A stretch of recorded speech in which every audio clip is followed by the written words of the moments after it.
Hi everyone, Crista Cowan here with another episode of The Barefoot Genealogist. It is time for our monthly edition of What's New at Ancestry. This is for July 2018. Just a couple of quick housekeeping items. Some of you may have noticed that I took a hiatus after 6.5 years of almost weekly episodes.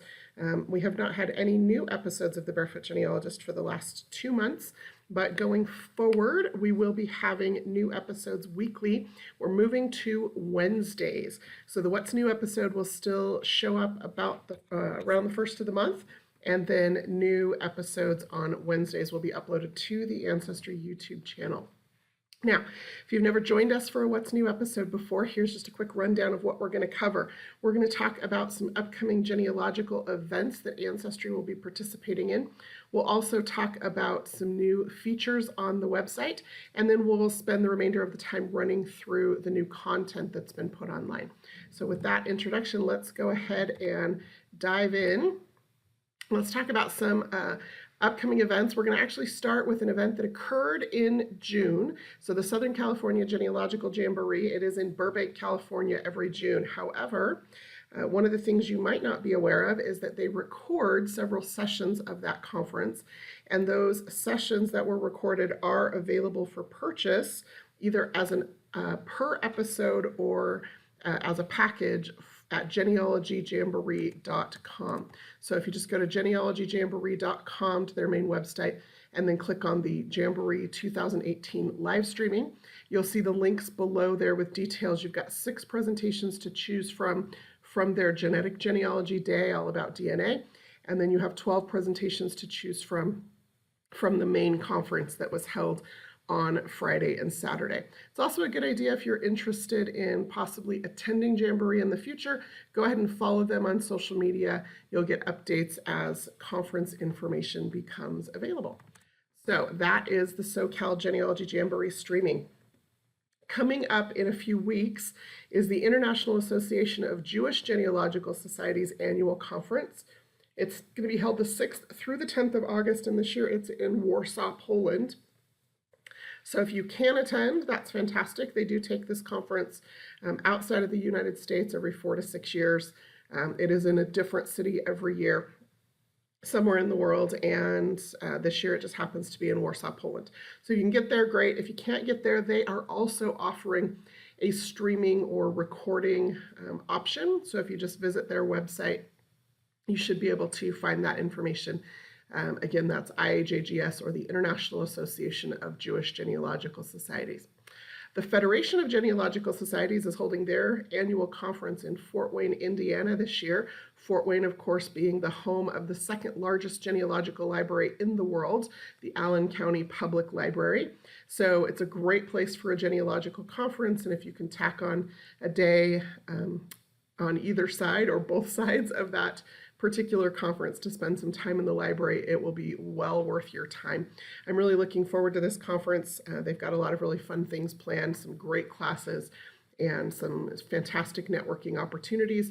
It is a really great opportunity to just immerse yourself in the genealogy community. If you've never been to a genealogical conference before and you live, particularly if you live in the Midwest, it's a fairly simple place to get to. So again, that's the 22nd through the 25th of August. I will be there, and if you have the opportunity to attend the conference, please do come find me and say hello.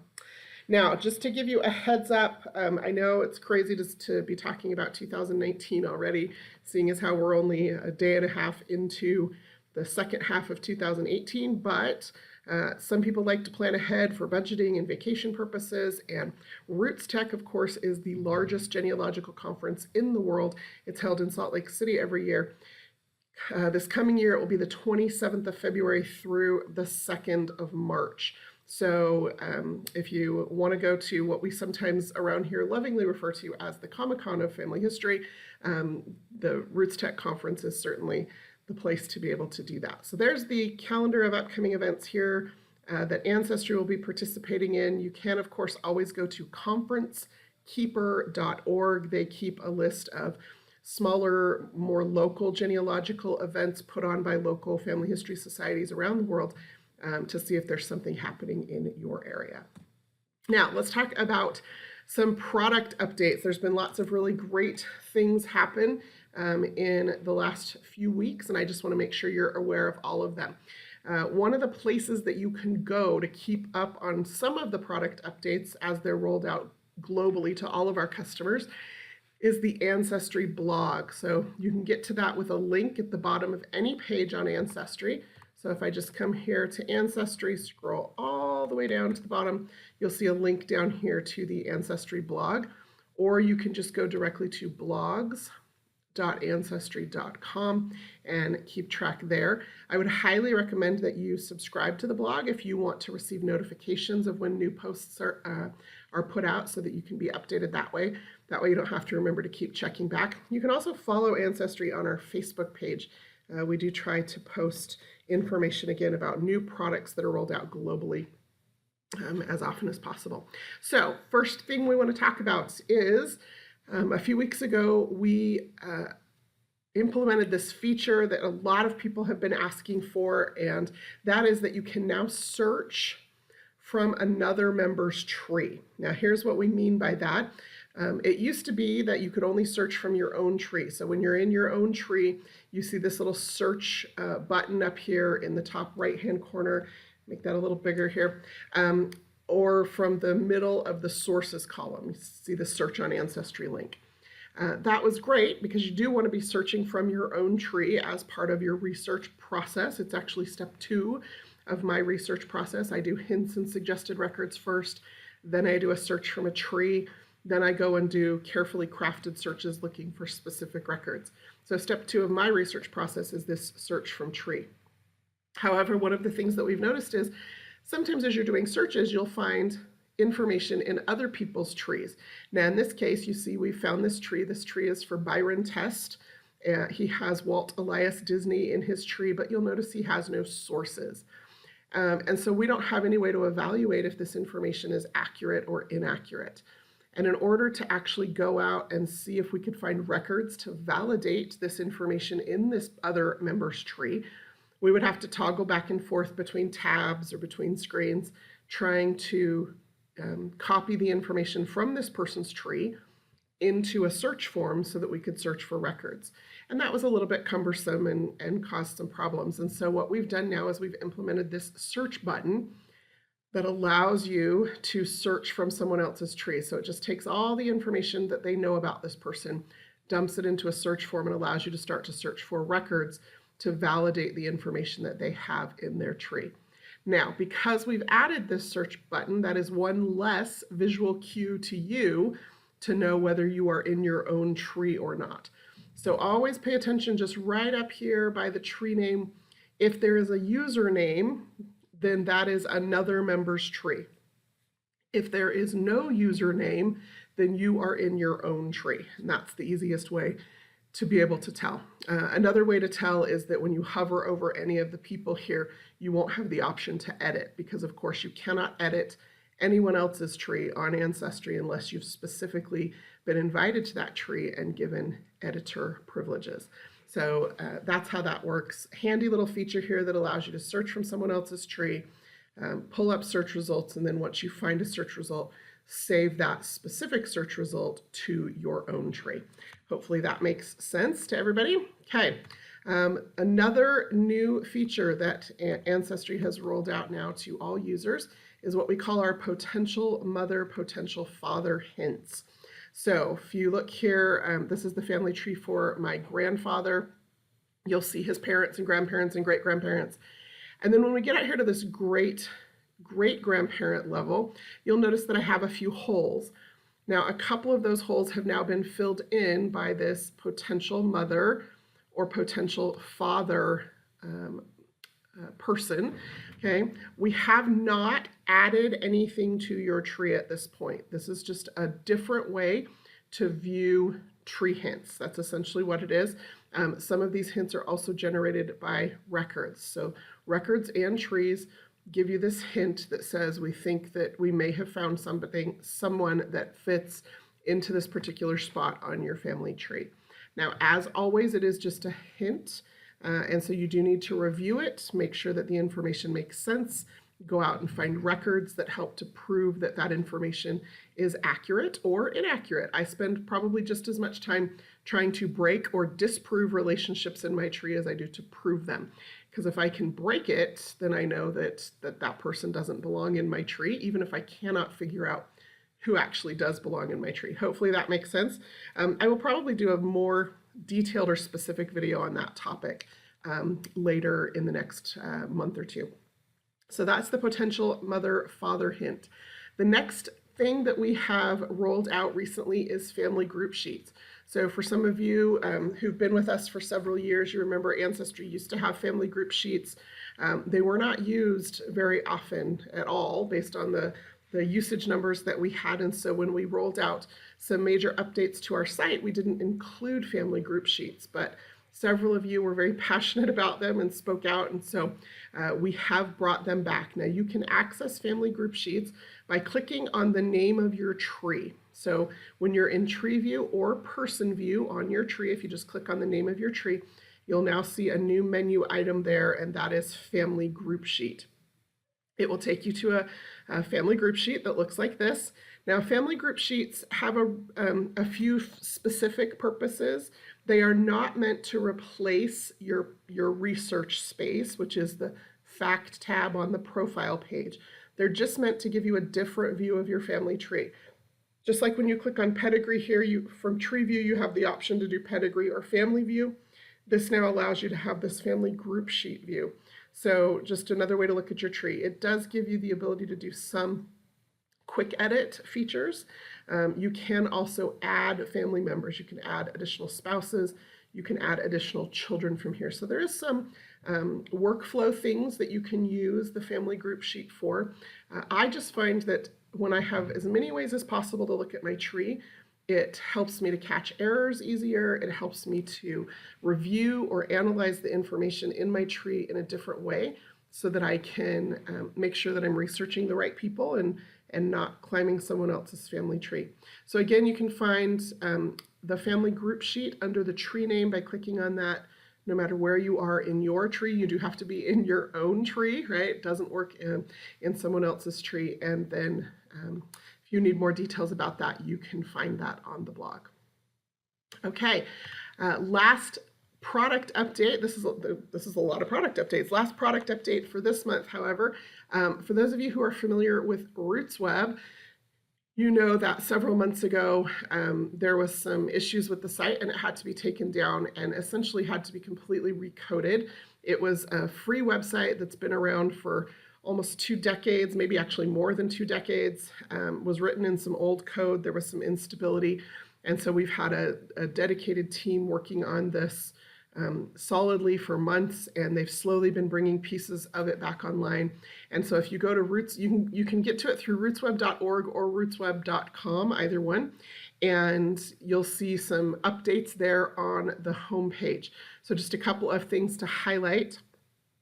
Mailing lists are working, and the archives are slowly coming back online, so not everything. There are some instructions there if you are a mailing list administrator or if you want to manage your mailing lists. The Obituary Daily Times is back and will be updated now again on a regular basis, and hosted websites. So for people who are in genealogical societies or volunteers who run US Gen web pages, those sites are being brought back online in phases. If you have questions about that, there's links there to contact the RootsWeb team so that if you're an administrator or a volunteer on one of those pages, you can see where your specific pages are at. Most of the site administrators have been contacted directly, but if you have not, then for sure you're going to want to contact them. There's information there about family trees and World Connect, and then there's a whole RootsWeb FAQ that I would encourage you to read. But for me, the most exciting thing is that the Ancestry Wiki, which used to be in the Learning Center on Ancestry, has now been moved over to RootsWeb. Of course, RootsWeb is entirely free. Everything on RootsWeb is free. And the wiki was a free portion of the Ancestry website, so we just ported it over to RootsWeb. So the Ancestry Wiki is now on RootsWeb. You can access it there. And our two favorite things, the source and the Red Book, are available there. I won't go into much more detail than that now. Again, I will probably be doing a video sometime in the next month or two, specifically about learning resources now that the Learning Center on Ancestry has been removed and some of those resources have been placed other places. I just want to make sure everybody knows where to access those, so watch for that video. So that is the RootsWeb update, and the fact that the Ancestry Wiki has a new home just makes me ecstatically happy. I have both the source and the Red Book in hard copy sitting on my desk, so I haven't been totally without that resource, but I love having the availability of it online and the fact that it's so easily searchable. So if you haven't used those, I encourage you to do that. Now, let's talk about content. So in the past 2 months, Ancestry has added about 61 million records to the website. In order to keep up with what new content is being added, if you click on search, you can go to the card catalog and then sort the card catalog by date added. And that's how you'll get this list of new content. You can hover over any database, just move your mouse over it. It will tell you when Ancestry published that record set online. You'll be able to see how many records are included, what kind of records those are, read a little bit of a description.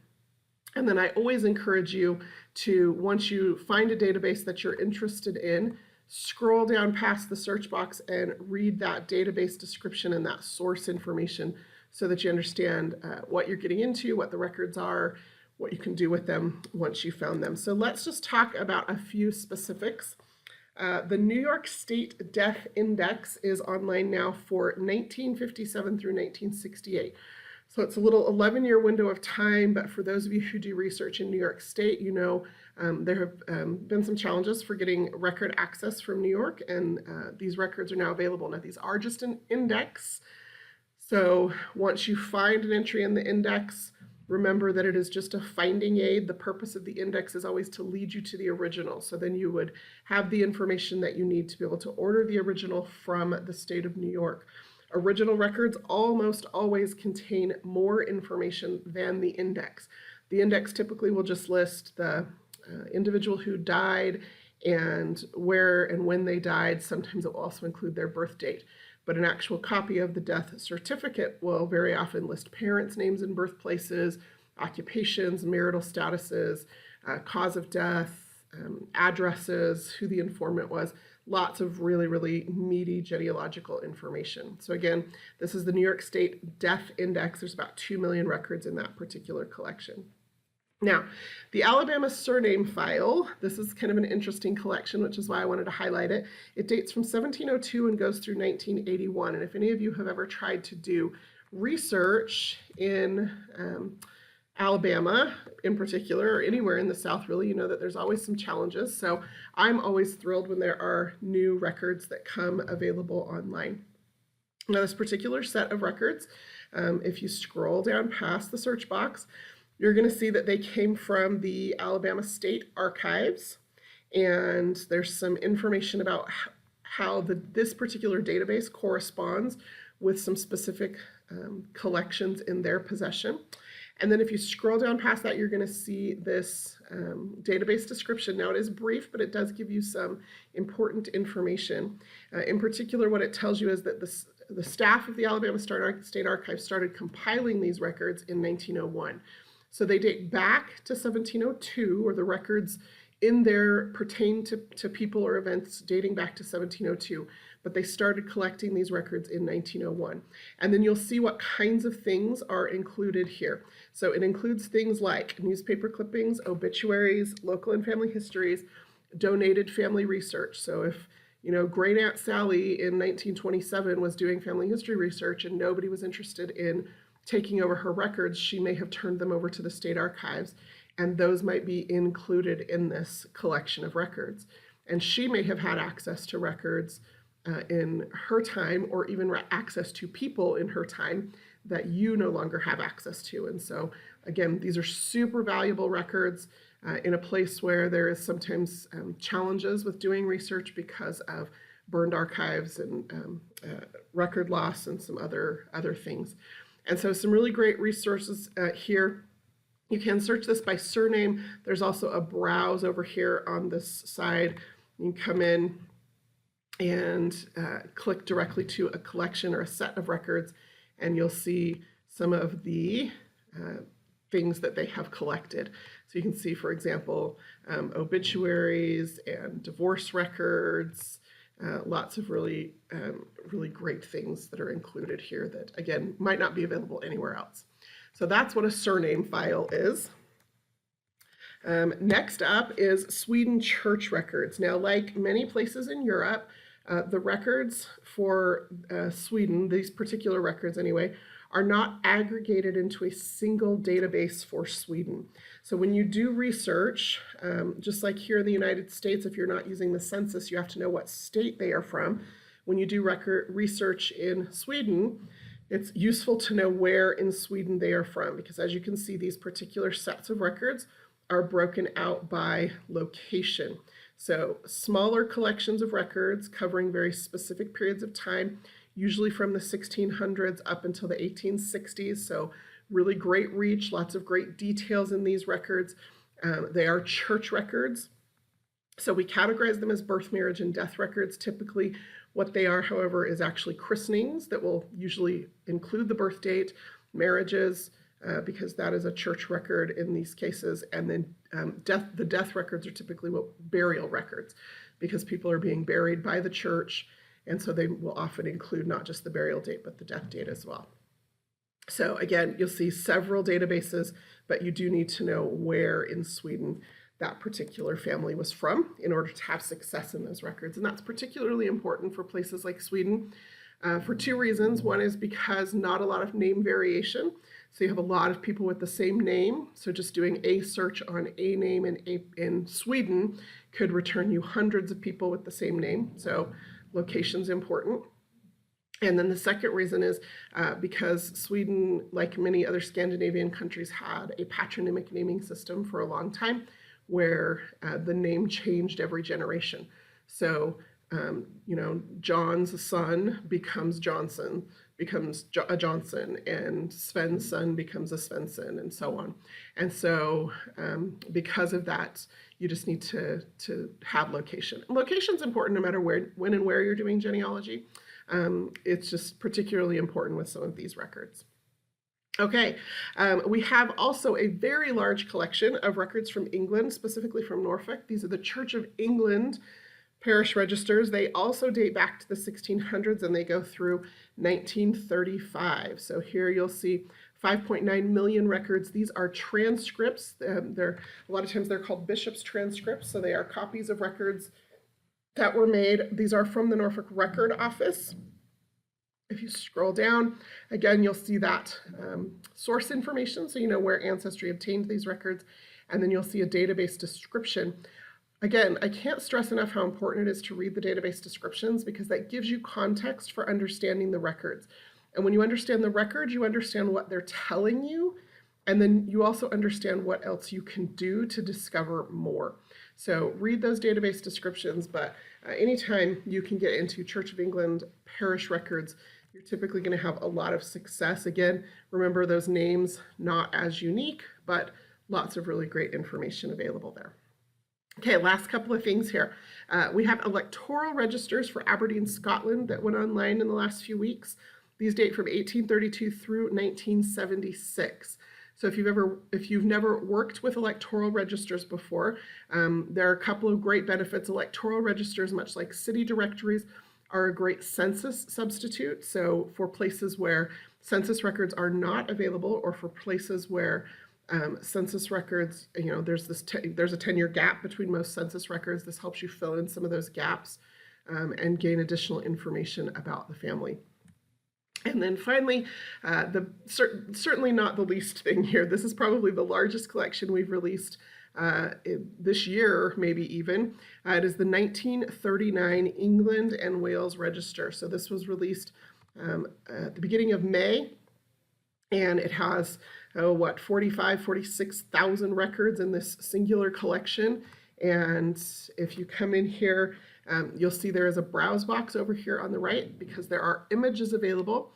Now, one of the things that you do need to know about this collection, and I'll let you explore it on your own if you have family who lived in England or Wales during 1939, but one of the important things to understand about this specific record collection is that there are records on each image almost that are redacted, meaning you'll see black lines or black boxes across them. And the reason is because of the privacy laws in England. And so if the registrar's office knows that this person is deceased, then that record will be visible. But if the registrar's office does not know that this person is deceased, then there will be a black box over it or a black line over it. The record will be redacted. It will not be searchable. So really important to understand when you're working with these records, again, because of privacy laws there, that not everything on every image will be visible. Now, this record collection will be updated on occasion as some of those records become unredacted, as people either die or as information about their death filters to the appropriate people. So that is those records. I have already spent some time in them, certainly not enough time, but I am excited to dive into them and see if I can make some new discoveries. Well, that is all I have for you today. Just to remind you, new episodes of The Barefoot Genealogist will be uploaded to the Ancestry YouTube channel on Wednesdays going forward. And as always, if there is a topic you would like me to cover, you can email me at ask@ancestry.com with those suggestions. Until next time, this is Crista Cowan. Have fun climbing your family tree.